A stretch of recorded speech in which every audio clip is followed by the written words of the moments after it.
May pag-asa pa ang Magnolia, kung matatalo nila sa do-or-die game, ang NLEX. May pag-asa silang umabanti sa quarter-finals. Kahit sino daw ang makaharap ng Magnolia Hotshots, ay paghahandaan nila, makapasok lang sa playoffs, ng PBA Commissioner's Cup. Dagdag pa ni Magnolia head coach Chito Victorero, ay tiwala ito, sa inilalaro ngayon ng kanyang koponan. Maghaharap ang Magnolia, at NLEX, para pagtalunan, ang number 8 seed sa PBA Commissioner's Cup quarterfinals, sa linggo, sa Inaray Center sa Antipolo City. At ang manaanalo, ay haharapin, ang number 1, at twice to beat, na Northport Batang Pier. Tumilaok sa tagumpay si Xavier Lucero, at ang Magnolia Chicken Hotshots.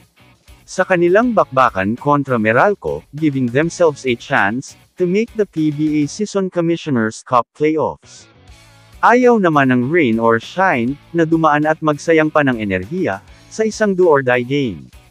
Kaya naman sa kanilang huling laban, sa elimination round, ay ibinuhos nila ang lahat, ang kanilang frustration, na bunga ng sunod-sunod nilang kamalaasan, at pagkatalo.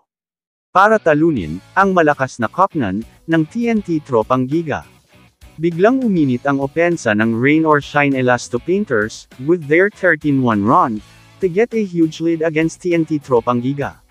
Nakuha naman ng Tropang Giga, ang number 2 seed, at twice to beat advantage, sa susunod na round. Kung saan makakalaban nila, ang number 7, na Hong Kong Eastern. Secured na ng TNT Tropang Giga, ang top 2 spot, at may twice to beat advantage. Manalo o matalo ang TNT, ay secured na nila ang number 2, at twice to beat advantage.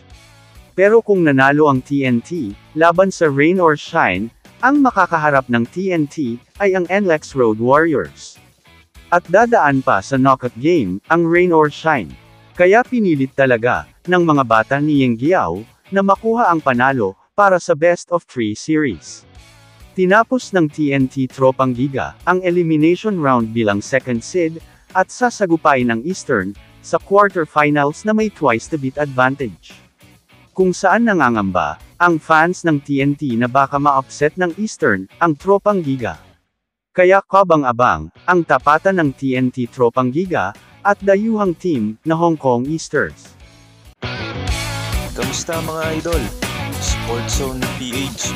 Para sa sports news and update.